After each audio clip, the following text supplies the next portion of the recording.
Hello, traders. Happy Friday stream. Happy somewhat of a good price action on BTC stream to finish off the week strong. We have Bitcoin up 2.5% today, but what is really more important on today's price action chat, it's buyers defending this critical inflection point at 57.5k. You already know which level it is. It's the daily candle close from this impulse before this large drawdown in 2021. Basically between 57.5 and 58.4k. It's where you have this big inflection point that's been regarded like the Jesus on this on this price action for what is that? Give me 1 second, chat. Okay, now here we go. I was on log mode. So hold on. Yeah, we're rolling.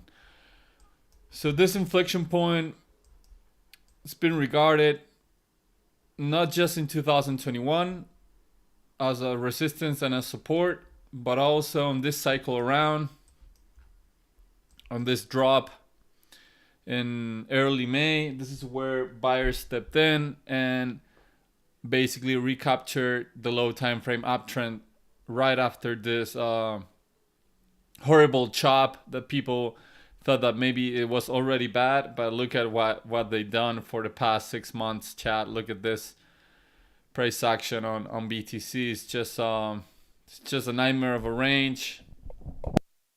I'm gonna continue to say it. It's been a rough price action, but the summer's coming to an end. That might imply better BTC and liquidity conditions for the autumn and then hopefully the winter after the elections. But that's your BTC. It's up 2.4%, going for a bullish engulfing candle with a reaction and a buyer stepping in on this critical inflection point. That's really what you want to see. I was pretty bearish, to say the least, on yesterday's stream because the 3-day it looks bad with this hidden bearish divergence. But now you're starting to lose negative momentum if you're able to close like this in 2 more days on Sunday night. On the weekly close stream, we'll check out this eventual 3-day close, because if you're able to lose the negative momentum, then maybe this whole hidden bearish divergence won't perform as bearish as it could. But that's still 2 days away and it's a weekend, so a lot of things could happen. But as for now, daily 23 more minutes, we'll be closing on a bullish engulfing candle, losing negative momentum. We're really close now to flipping green on the positive Momo here on the MACD after somewhat of a restart of the negative momentum. It would have been really bad if they kept building that negative momentum today again. So maybe this looks just some remaining supply on the market that just printed this strong negative momentum bars the 2 days before, and hopefully we just start to build positive momentum once again and come test the hard line of this ascending channel and the daily 200 moving average within this week. That would be pretty sweet.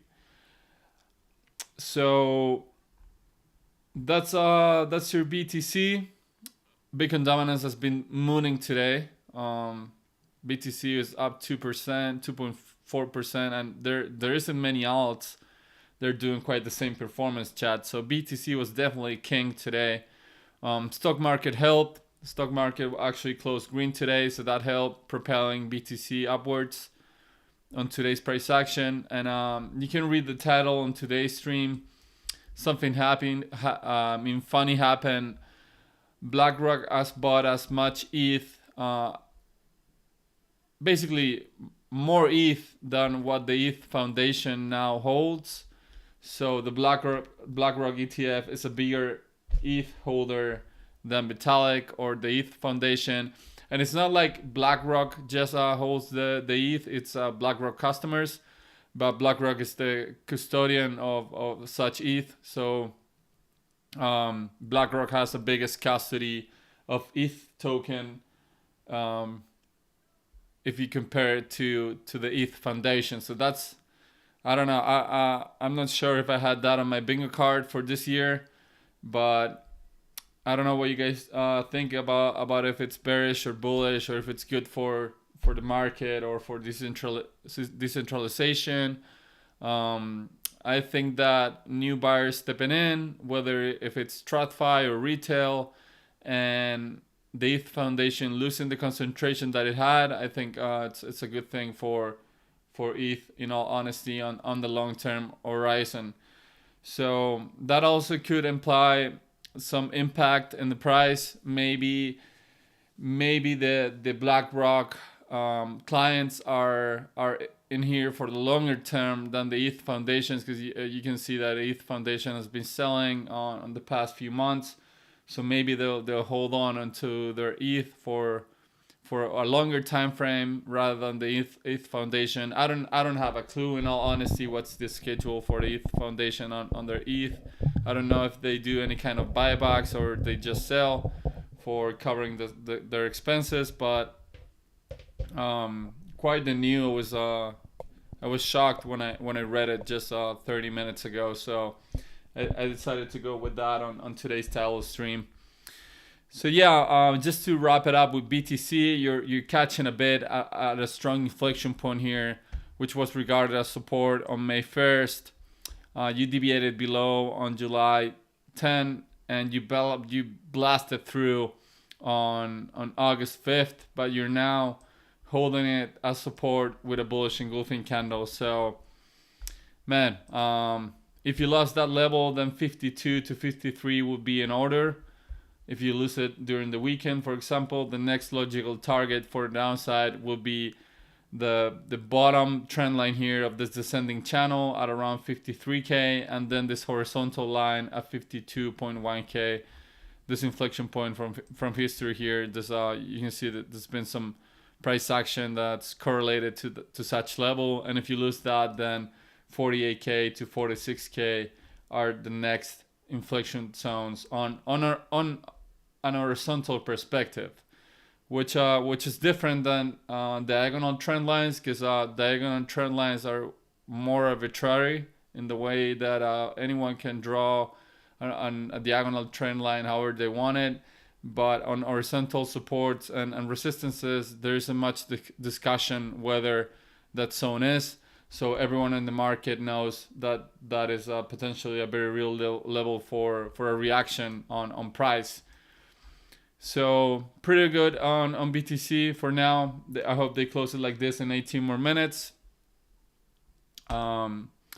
I'm gonna move on to Bitcoin dominance, because it's been having some wild price action today. It's up 0.9%. It was up almost a full percent just a few minutes ago, and it's recapturing this 57.2% level, this critical inflection point from 2020 and 2019. You can see how price reacted to such level.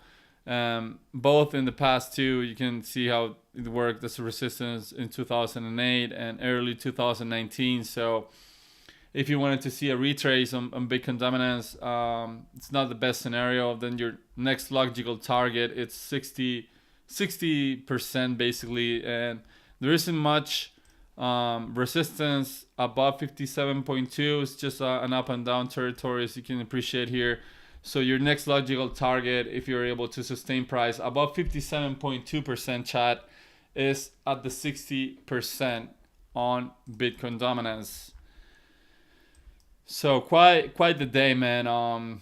Just incredible Bitcoin strength, and this somewhat correlates to what I've been thinking on what BTC could do. I'm not gonna be saying that BTC is gonna break out from here, because I don't know. We've been expecting that breakout for so long, and it hasn't just happened. You have been downtrending and all that stuff. But if you're able to catch a breakout soon, within this next month, I think that Bitcoin dominance is going to continue to trend higher through that breakout, and Bitcoin would outperform most of the altcoins on that breakout into price discovery. Because of two things. It's basically what I saw happen in 2020, like how it was regarded to a T. I don't think you can say the same about 2016 because it was a different market back then. Dominance was way higher. There wasn't many altcoins around. Bitcoin was just a juggernaut regarding to altcoins, and now the altcoin market is so diluted that it's just different market conditions. But it's somewhat similar to what was going on in 2020 regarding like what happened in 2016. So you have the precedent for it in 2020 when Bitcoin broke out, and it had to rally like all the way to 30K or even above before Bitcoin dominance reverting and starting that altcoin outperformance. So you have that, and you also have the fundamentals perspective on which basically market participants are going slowly further down the risk curve. Like they first bid SPX or the S&P, then the Nasdaq, and then when the Nasdaq and the S&P get frothy, they would bid something like BTC, and then after BTC gets frothy, it's when they would bid large caps, and you get that whole cascade effect into smaller caps. So I think it makes sense, and on that perspective, on that optic, that you would need to see Bitcoin just having a strong breakout and giving confidence back into market participants that Bitcoin it's on a healthy uptrend, and that will give basically the confidence and I don't know, just the appetite for risk on market participants. So that I would think that Bitcoin dominance would continue its uptrend. Maybe you get a pullback here and there, but I don't see any kind of divergence here still. You're losing the negative momentum on the daily as for today. You don't have any kind of bearish divergence for now. So I think that would make sense if Bitcoin actually gets a breakout. And if you don't get a breakout and you continue the downtrend, maybe anything can happen on Bitcoin dominance, in all honesty. If you get a large puke, though, I would think that you will get a spike on BTCD. But if you get a slow bleed, then you might get some shenanigans on Bitcoin dominance too. And we're gonna move to the 3-day, because you know that on the 3-day, this is my edge that I have here. This inverse head and shoulders that's continuing to play out. You're actually in the middle of the impulse phase, and I would like to see decreasing positive momentum in order to get excited about maybe this being the performance out of this inverse head and shoulders. But that hasn't happened as of yet, and it's gonna depend on where you close on Sunday. If this current bar that's open, if it's gonna close like a strong positive momentum bar or a weak positive momentum bar. My bad. And for now, you're printing a weak positive momentum bar, but that could change within these 2 days, because the buyback today was pretty insane. Look at it, Chad. Going for the highest daily candle close since August 7. Listen that negative momentum that you had on the MACD histogram, and above a key inflection point once again, and potentially put in the highest low of this whole uptrend. So what I would like to see, what would make sense to me, is that if you get that Bitcoin breakout above 70K and into 80K plus, I would think that Bitcoin dominance would continue to uptrend until you reach like somewhat crazy level on Bitcoin, like 85 to 90K, where market participants just really are confident of that healthy on the market, and they will start bidding altcoins more than BTC. And also coincides with potentially somewhat of retail or foreigners coming into this market, and they usually look at altcoins rather than BTC, because they will be like, how much is one Bitcoin? And they'll look at it and say, oh, it's like 85,000 bucks. I don't have 85,000 bucks. I would much rather buy Solana, which is, I don't know, 170 bucks, or Ethereum, which is 3,000 bucks by then, you know? So that whole numerology is very real with retail and with people that's outside of the industry. So having that said, that's my rant about Bitcoin dominance, and you're you're currently at the 59 point level on the RSI, so you're right against the bullish control zone once again. So yeah, man, we'll take a look on ETH BTC later on, because it's not looking that great. It's somewhat of an inverted chart to what Bitcoin dominance is doing, and you'll get my point on when I'm not that excited about BTC as for now. So Bitcoin to the SPX. Look at this, chat. Like, Bitcoin against the SPX bounced to the lower trend line of this ascending channel to a T here yesterday. I pointed this out on stream, and now you're catching follow through out of that bounce. You're up 2.2%. You'll get that closure in 10 more days. In 10 more minutes. Hopefully this was an engulfing candle, but it isn't. I'll take it. I'll take it that you're getting follow through out of this long-term descending channel that you've been on for longer than you would like.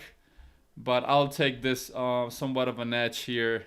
I'll take this as somewhat of a potentially a confirmation bottom on what's going on Bitcoin against the SPX.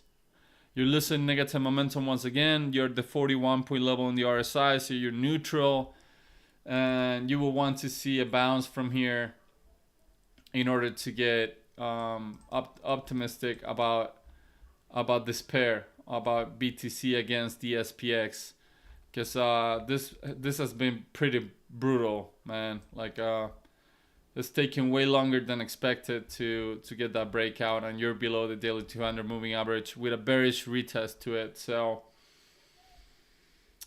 yeah, let's smoke some bullish hopium together, chat. Ethereum's up only 0.9% today, clearly underperforming BTC. It's outperforming Solana and some other majors that are red today. If that's even something that makes sense, you know. Solana's down 2.4% and Bitcoin's up 2.4%. So make sense.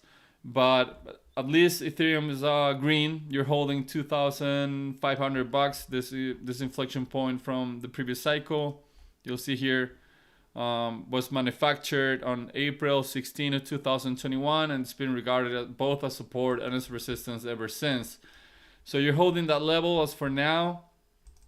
You're printing strong positive momentum on the MACD histogram, incredibly, although the performance has been weak since you started printing that positive momentum. You have this 3 rising methods here, still valid. This bullish engulfing candle is actually a pattern, 3 rising methods when you engulf 3 candles in a row. Still valid because you haven't had a daily candle close below the opening of such candle, so that pattern is still valid. But man, Bitcoin was clearly the winner today. Quite the outperformance, and you're on the RSI. You're at the 38 point level on this oscillator, which implies that you're still in the bearish control zone. So maybe that's why Bitcoin's outperforming ETH, because Bitcoin, for example, on the RSI is at the 45 point level, which is neutral, and ETH it's on the seller's control zone on the oscillator. So that makes sense for a bit an ETH BTC underperformance. So let's pull up ETH BTC right away. So ETH BTC is down 1.4%. Not the best. After you have this impulse here, this could very well turn into another lower high of this long-term downtrend that you've been on since basically the ETH merge. since the switch from proof of work to proof of stake. I wonder if it has anything to do with that. Obviously, it was a sell the news event, but I wonder if the market lost somewhat of an appetite for ETH now that it's proof of stake. Because man, look at that. So this could very well turn into another lower high regarding this long-term downtrend. But what you want to see here when you have such a cruel downtrend is that you need a higher low. Chat. This is what you need, Benz. Besides flying drones and whatnot, you need a higher low in order to get somewhat of a confirmation of a market structure break and potentially somewhat momentum going into the side of the buyers, because this is clearly a seller's market. Look at the volume on the selling candle, and you didn't even top. I mean, you didn't even bottom on such candle. You're reversing from that short squeeze on August 12th. Okay, so you're at the 38 point level on the RSI, so you're still within the bearish control zone, and you're losing positive momentum on the MACD histogram after this whole time of negative momentum. You had we counted that it was quite some time, man. It was like 43 bars, 43 days of negative momentum or a positive momentum drought came to an end, and this is the performance. My God. Well, you may have done a good investment on buying drones with ETH, because probably drones have been preserving their value better than what ETH has been doing. But either way, if you hold any altcoins, I think ETH BTC is somewhat of an index for altcoins. And what you want to see here, it's give a higher low. When higher low, chat? So that's the real question here, Benz. When is higher low coming into ETH BTC? Because you have one here. I'm sure everyone got excited. Like you had somewhat of a discernible higher low here, but they just couldn't do a higher high, and they just mean reverted to the downside. So yikes, it makes you wonder. But I think this is in tune also to what I was just saying about Bitcoin dominance. I don't think ETH BTC will bottom until you see enough frothy conditions for market participants to be really excited about BTC and go further down the risk curve to altcoins. Yeah, for sure Solana has taken market share from ETH, especially due to the fees problem that they haven't been able to solve. They just launch like 10 layer 2s, which are hard to use. You know, you have to bridge. It's not too normie friendly, and every normie that has come to the space for the past 6 months, you know, that those crappy celebrities and whatever, all of them are on Solana. So yeah, you can clearly see that the attention has went to Solana rather than Ethereum. I do hold some ETH now because I'm on a trade. You know, I did this trade. I bought like ETH. Where was it?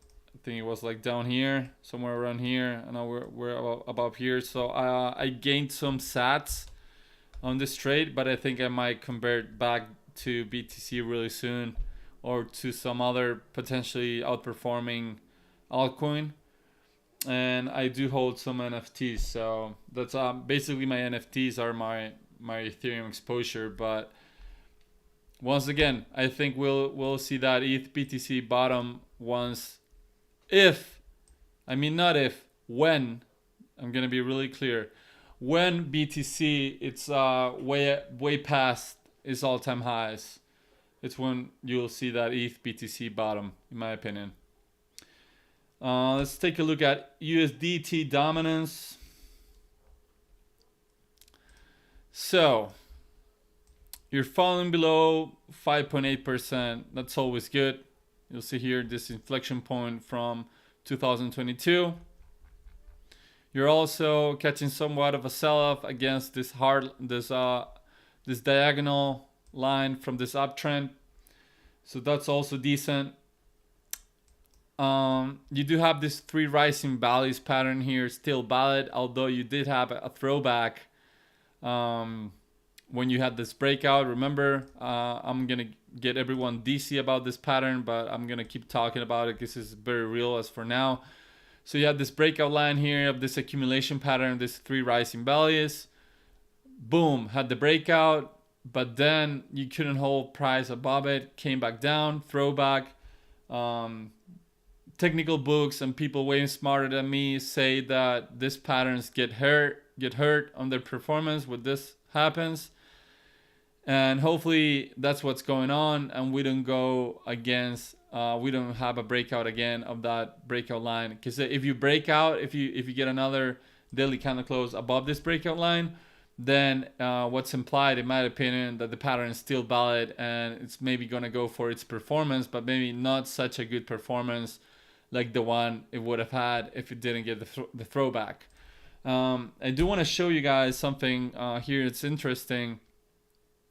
With the S coin, the meme coin that was trending in April or March, had somewhat of a similar setup. It was quite a smaller setup. It wasn't as long as this one and so clear, but something really similar happened. I'm gonna show you guys what I mean and what I'm hoping it happens actually on USDT dominance.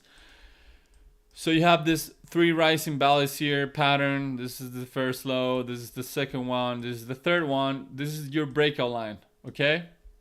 So the same as with USDT dominance. You had the breakout here, right? Had a daily candle close above the breakout line. Then this is only when the pattern gets confirmed. Like before, you just have 3 or 2 higher lows regarding the previous low. When you get that breakout, where like if you're a pattern trader, this is where you enter the trade. Unironically, like I would enter on the third low, but if you're doing it by the textbook, you should enter once the pattern gets confirmed, and that's when you get that daily candle close above the breakout line. This happened on May 28 on WIF, and the same thing happened as of USDT dominance. Could have sustained price action above the breakout line, came back down, actually had a throwback, is how they call it on the textbooks, and then created a lower high, which was this one, and it ultimately rolled over. And since it had that throwback, the pattern didn't perform as well. So as you can see here, this structure looks somewhat similar to maybe what USDT dominance is doing here.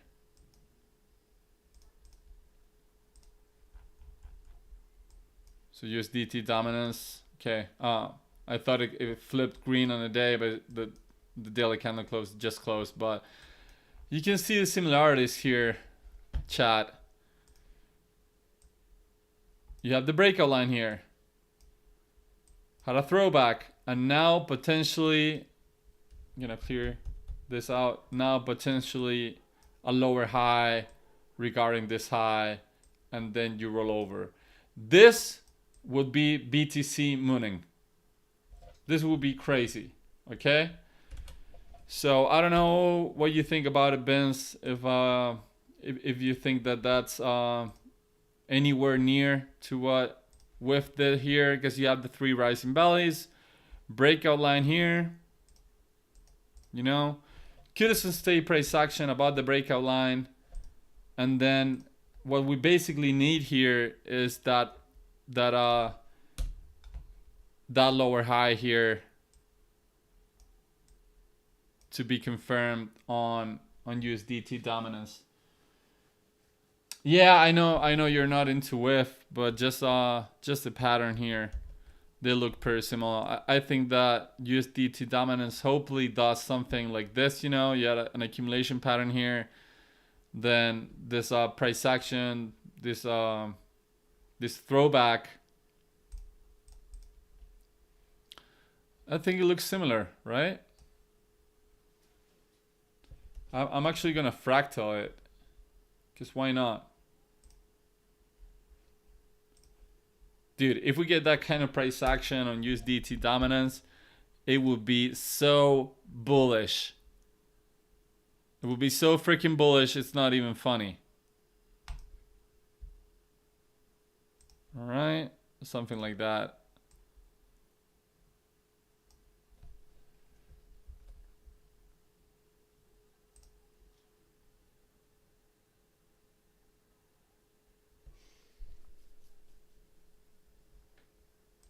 No, the thing is that USDT dominance, this is not the value of USDT. You know that USDT is pegged to the dollar, so it usually stays at 1%. This is a dominance chart of USDT. It basically represents how much of the market it's on stable coins. So if USDT dominance goes up, it means that the market's selling off and people are going into stable coins. And if USDT dominance trends lower or downtrends, it means that people are buying cryptos with their USDT or their other stable coins. So this is basically like inverse correlated to BTC.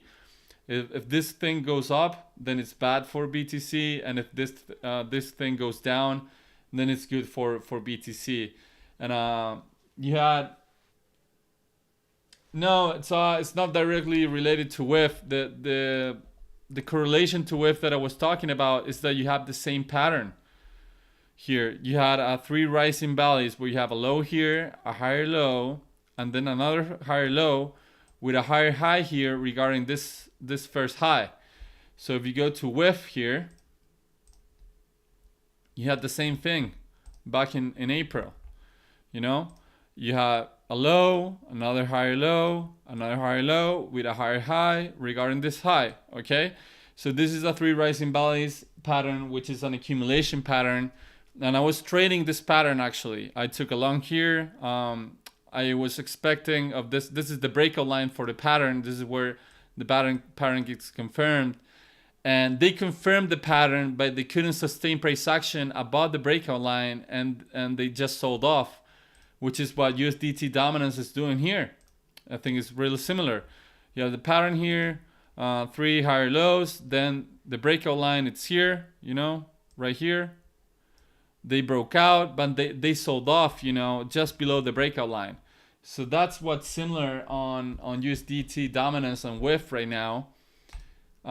There's nothing that they're correlated right now or anything. Is that I'm hoping that this setup here, this long-term accumulation setup, just doesn't perform, and it's the same thing that happened on WIF. You had this accumulation setup here and it didn't perform. You had the breakout, but then you sold off. You couldn't hold the breakout line, and you just rolled over really hard. So that's why I'm talking about USDT dominance and WIF here, because I'm hoping that something similar is gonna happen, man. I don't know if that's a little bit clearer now. Either way, I'm gonna copy paste this fractal.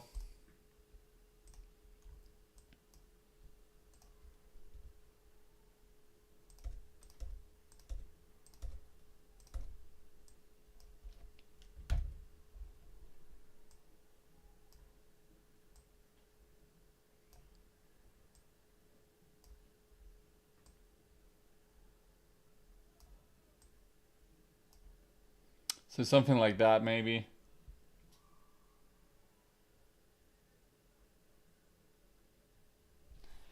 Yeah, that could definitely happen. I mean, in order for this to happen, we will need to see BTC just grinding up higher from here.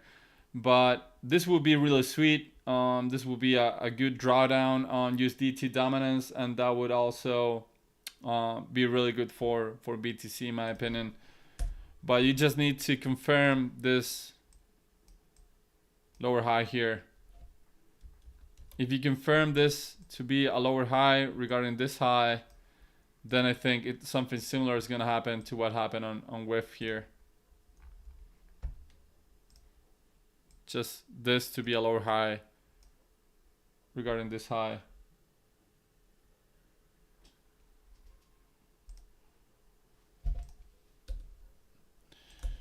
Yeah, let's get that price discovery, man. Hopefully. Is the price discovery here in the chat? Okay, I know that you don't like Solana that much, but I do have to talk about it because it's been a development here. So you lost $144 yesterday, and you sold off today. Down 2.5% on the day. Clearly underperforming BTC on Ethereum today. Can't believe you closed red on BTC strength. You're below the daily 200 moving average, and your next logical target here would be $122. This inflection point from history here, from the previous cycle, from this cycle around, that you've tested as support many times. But first, you do have this hard line of this ascending channel. This ascending channel has been respected a lot.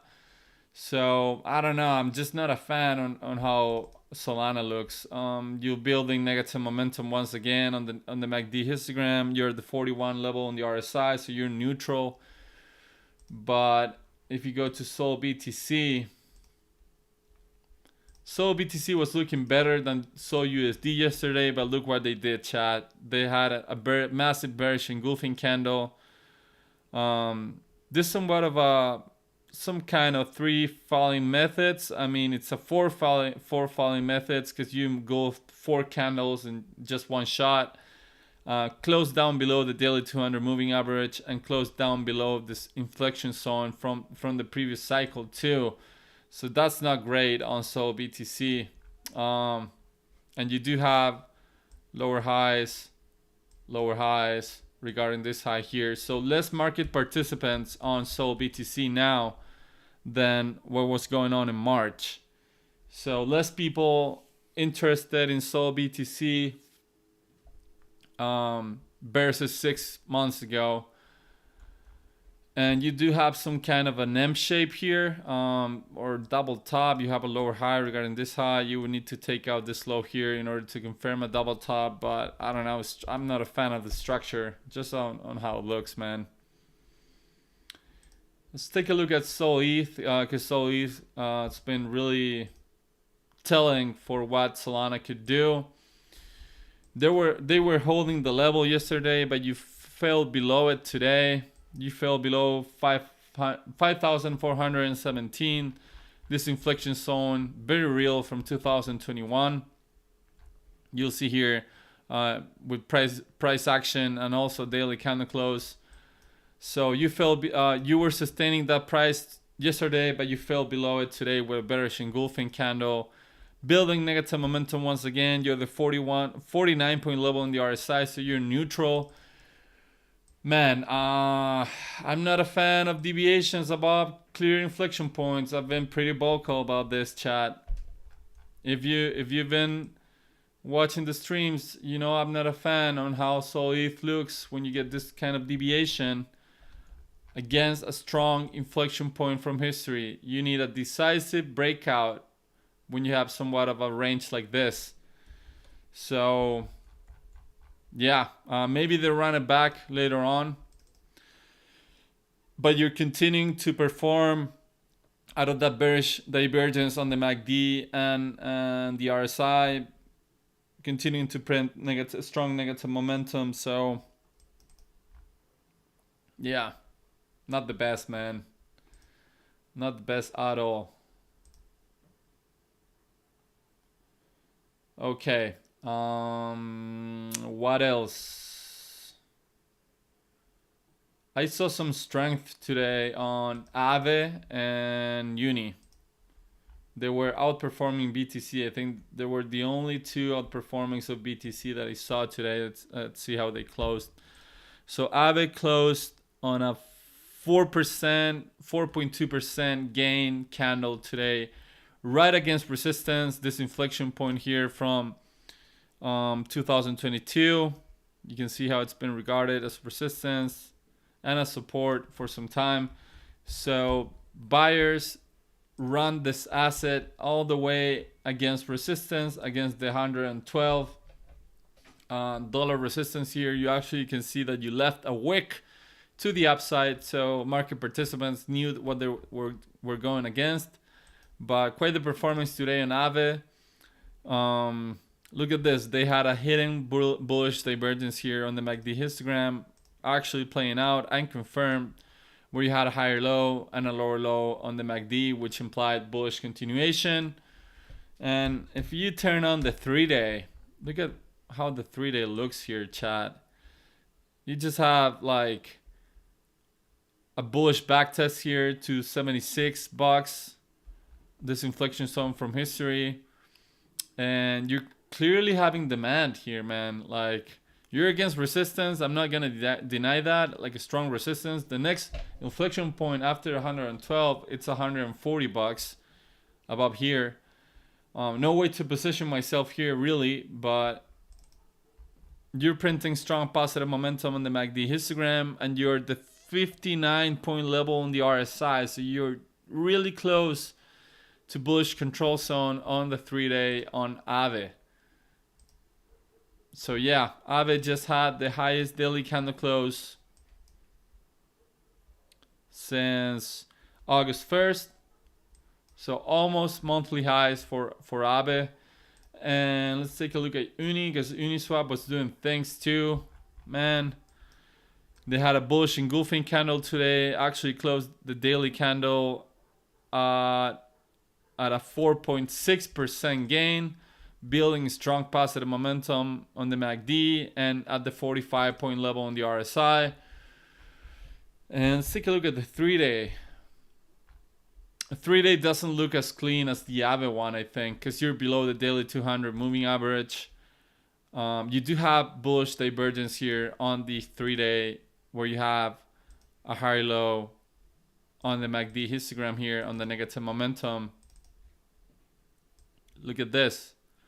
This implies somewhat of a selling exhaustion, and you have a lower low in price. So interesting, chat. You do have a divergence here down here on Uni, and let's see if Aave, it's actually, so Aave is above the daily 200 moving average on the 3-day. So I think I like Aave more than Uni on the 3-day, although you do have that divergence. But man, I think Aave looks better to outperform Uni on the following weeks. But I think that everything that I said on regarding Bitcoin dominance, that you need like better macro conditions in order to get excited, I think that's very true. And you can see that on Bitcoin dominance just being relentless after this 3-month accumulation. It's just on an impulse phase and not showing any kind of exhaustion yet that might give you somewhat of an edge to go on altcoins instead of BTC. I'm gonna look at the weekly on the SPX to see how it closed, because why not?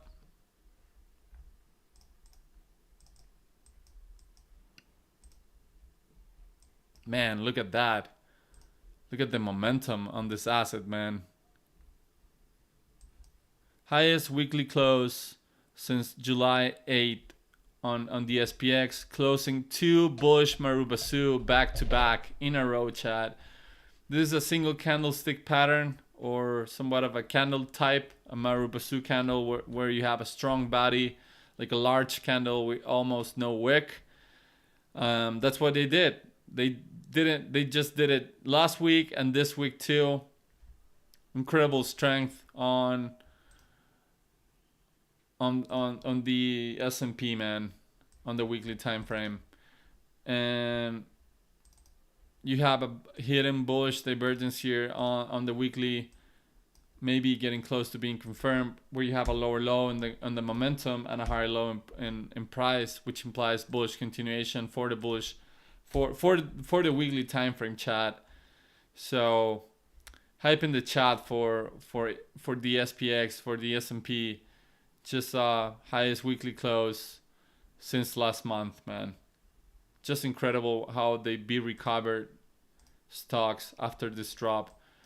The Nasdaq had the highest daily candle close, the highest weekly close since July 15. You also have that hidden bearish divergence on the MACD histogram, close to being confirmed. You're losing negative momentum on the MACD histogram. So interesting, man. Who could have foreseen they would bounce? They would bounce it like this. Pretty insane. So thanks for tuning in, guys. Shout out to Benz, my man here, for being live, interacting with the chat. Make sure you give the live stream a thumbs up on your way out. I do want to point out that Bitcoin managed to have a bullish engulfing candle today, so that's great. Hopefully you catch some follow through tomorrow. It's what we would like to see. Maybe flip into the positive momentum on the MACD histogram. So I'll be going live on Sunday night. I hope that I would do, because I do have some things to do in real life. But if I'm able to, I'll be going live on 7 p.m. Eastern time to check out the weekly close for BTC and the rest of the crypto market. So again, thanks for being here, guys, spending your time with me. I hope that you guys have an incredible weekend and that everything's really good. I hope you get to fly a lot of drones this week, Benz. I'm tuning out. Thank you, boys. You're the MVPs.